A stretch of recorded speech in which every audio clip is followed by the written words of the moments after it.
I've always wanted to make a 3D printed mechanical keyboard, and today, that's what we're gonna do. My name's Jim, and this is The Edge of Tech. So let's face it, I am not the best at starting projects and finishing them on this channel. Actually, I really suck at that, but today that changes. Makesen Studio reached out about their 3D printed keyboard kits, and I knew I had to make one. If you haven't heard of them, they did a crowdfunding project on MakerWorld's platform, and they had almost 500 backers. So the whole idea is that you purchase one of their keyboard kits, like this, and then you get access to their 3D printing model files for their keyboards, along with a membership access to their page on MakerWorld, where they're adding new keyboards and models for new keyboards all the time. The kit itself can be found on MakerWorld for only $54.99, and there'll be a link in the description if you want to check it out. I also found it on their website. I'll put that below as well, but you can find it on MakerWorld for $54.99 with a late pledge or something like that, which is pretty cool. Now, if there's any keyboard enthusiasts out there, I know what you're saying right now. For $54.99, it has to be a cheap keyboard kit. Well, I'm not an expert on keyboards or keyboard kits or anything like that, but I do know that they put a bunch of good parts into this one, and looking up the parts that they put into it, people seem to like them. From the lava switches all the way to the keycaps, it looks like they use pretty good parts. And it also seems to be made very well, which is super important. It also can be used wirelessly with 2.4 gig wireless with the dongle that it comes with. It can be used Bluetooth as well. And also you can use a USB-C cable and plug it straight in if you want to go that route. So there's 3 different options of connection. I thought that was pretty cool. I know that's kind of a standard thing for some of the keyboards out there, but still a really cool thing to have on a $54.99 keyboard kit.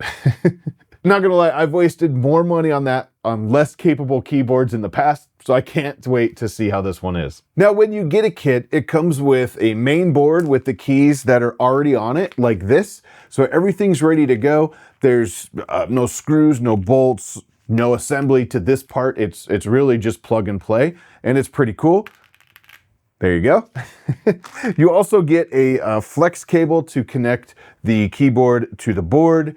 You also get 2 extra switches, so they give you 2 extra switches in case any of your switches go bad or die or you have issues with them. 2 extra silicone gaskets, that's these little teeny guys right here. The 2.4 wireless dongle, that's this little guy right here, gets plugged into a USB port on your computer, and they do say to make sure to use a rear USB port because they say that sometimes the front ones don't work with these very well. So make sure you use a rear one if you can. It also comes with a charging board right here, which is kind of like the main master of the show.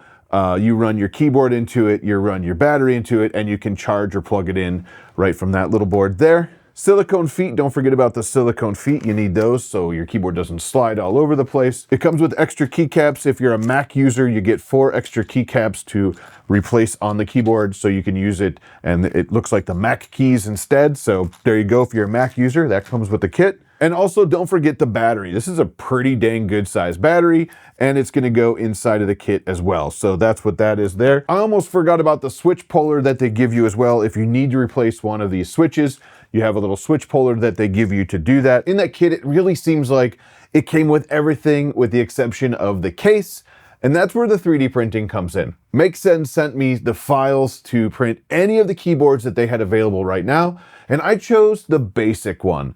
I thought it looked really cool, really sleek, and for my first one, I kind of wanted to go basic just to see how it went. The files came ready to go. I loaded up the basic project file into Bamboo Studio, shot it over to the H2C, and started printing.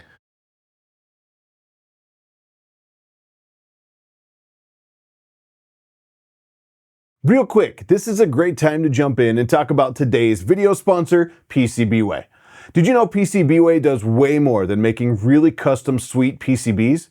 That's right, they do 3D printing, CNC milling, and tons more. And the best part about it is their site is super easy to use. Say you choose to do some 3D printing and you want an SLS, I don't know, death racer like we see here. All you gotta do is load the parts right onto their website, shoot them out, they'll give you a quote once you decide what kind of material you wanna use.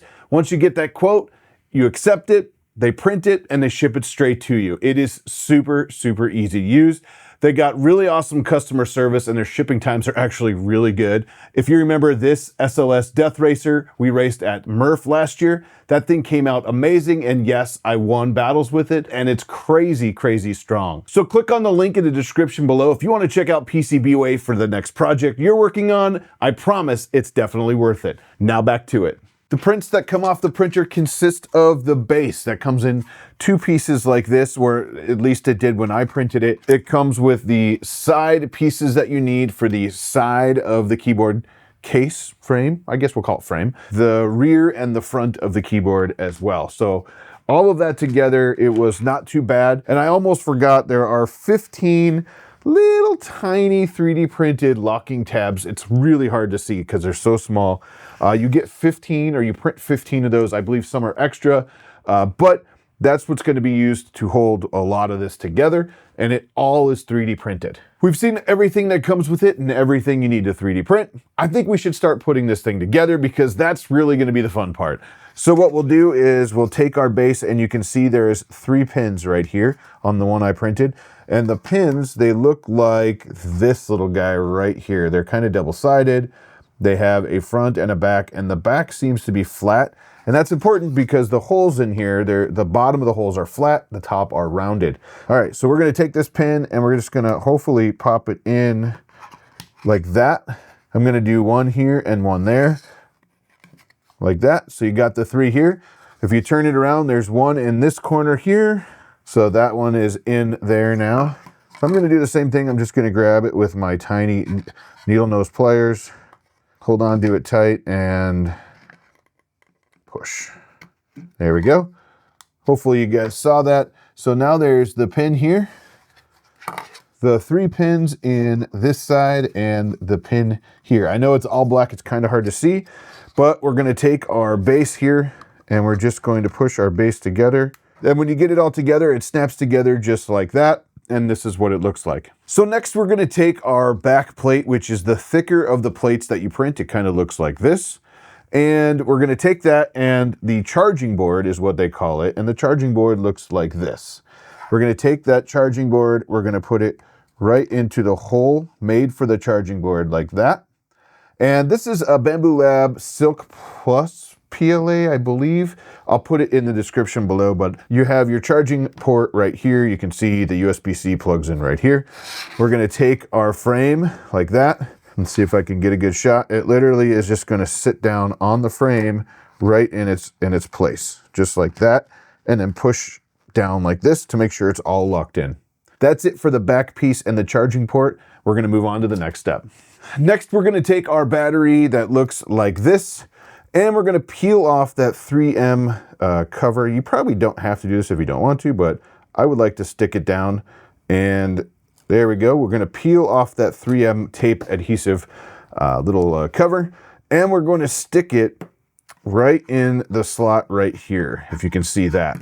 So that's gonna go in just like that. It is nice and flush in there. So you can see it's totally flush in here, nothing's protruding. Then we're gonna take this little cable and plug it into the side right here. 3 hours later. There we go. Okay, I got it. You should be able to see it, hopefully right here, but it just plugs right into the side there. Now we need the keyboard, or the main board as they call it. This has everything, your keys on there, and this is the back. Nicely padded here, so it should be nice and soft against that 3D printed case. And again, this is the front of the keyboard. That's what that looks like there. We need to take and put the ribbon cable in. So there's a little black clip right here that you have to pull down and kind of dislodge it. So when it's down, then it allows you to push the cable into it. So we're gonna take our cable like this, and then when it's all the way in and you're careful, you should be able to lock it back down, and that cable should not come out when you lightly tug on it. We need to put that same cable into our charging board. The little charging board here is by my finger. What we need to do is pull that little black guard down there, the lock. We need to take our keyboard and slide it into the charging port where it locks in there, and then push your lock in, and again, should be able to lightly tug. It should not come out. Once we do that, we need to take the keyboard. It has these little like silicone tabs in the top, and they need to go into the back of the 3D print to hold the keyboard there. So we're gonna carefully, without bending that cable too much, take this and we're just gonna push it into those little holes in the back of the case. And you should end up with something like this with our ribbon cable connected underneath. So now that we have our keyboard in there, we're ready to go. We need to put the front of the keyboard case together, or the frame. And that looks like this. So if we're looking at that, you can see the little holes here that the keyboard pegs kind of go into. You also see the holes down here that slot into the frame of the keyboard and hold it all together. So really what we're gonna do is we're gonna spin this around. We are going to put all of this part where it's kind of grooved, where it snaps in downwards. So I'm gonna lift the front of my keyboard up a little bit. I'm gonna push my silicone pieces into those holes like that, and just make sure that's all in there. And then I'm gonna go ahead, once that's in, and sometimes one of them doesn't want to go, there we go. I'm gonna push it down onto the frame and snap it in. The front of your keyboard is now installed right here. Oh, it's looking so good. And your keyboard is actually held into the frame now. It can't go anywhere.